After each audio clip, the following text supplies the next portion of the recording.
Shadows from the Stars. The year was 2034, and Earth had grown complacent. Humanity had achieved incredible technological advancements, yet its greatest danger came not from itself, but from the void above. One quiet night, the skies over the small town of Elm Ridge rippled with unnatural lights. The townsfolk gathered in awe, marveling at the celestial display, unaware that it heralded the beginning of their doom. Hours later, the power grid failed. Darkness swallowed the town. Phones were dead. Radios hissed static. The air grew heavy, like a storm was building, but no clouds hung in the sky, only silence and the faint hum of something unnatural. At the heart of the town, a group of friends, Mark, Elena, Sam, and Rachel, gathered in a candlelit basement. They joked nervously, dismissing the lights as a meteor shower or a glitch in the atmosphere.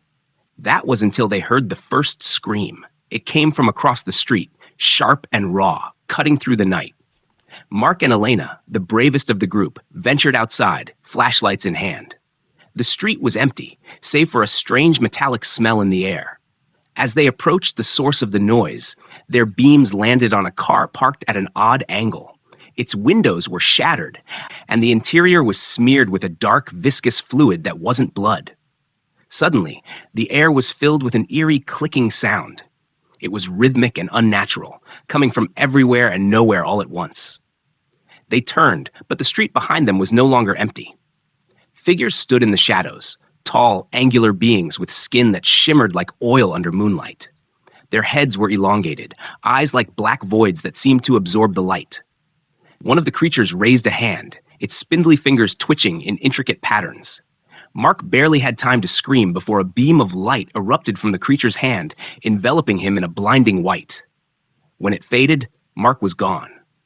Elena ran. Back in the basement, she barricaded the door, her frantic explanation barely comprehensible. The clicking noises grew louder, closer. Then came the whispers, soft and unintelligible, seeping into their minds like a parasite. Rachel began to mutter nonsense, clawing at her head as if something inside was breaking.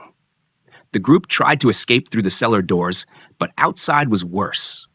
The entire town was in chaos. Buildings smoldered, shadows moved unnaturally, and people screamed as they were dragged into the sky by beams of light. The friends fled into the forest, thinking they could hide. But the aliens were hunters, and humanity was their prey.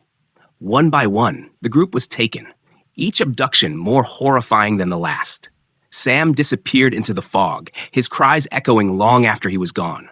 Rachel, overtaken by the whispers, walked willingly into a beam of light, her expression serene despite the terror in her eyes. Elena was the last. She stumbled into an abandoned cabin, her breaths ragged. She hid in a closet, clutching a rusted knife she'd found.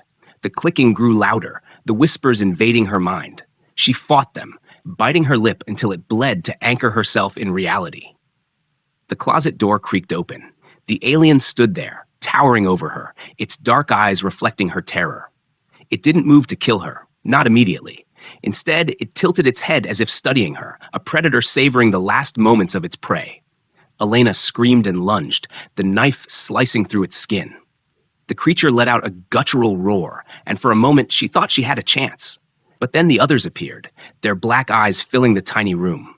Elm Ridge was never seen again. Days later, the military found only ashes where the town once stood. No bodies, no evidence, just a strange metallic residue that defied analysis. Across the world, similar disappearances began to occur.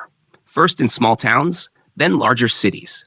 The skies filled with unnatural lights, and humanity finally realized that it was no longer alone, and never had been. The invasion had begun, but it wasn't an invasion of conquest. It was one of eradication, and no one could stop it.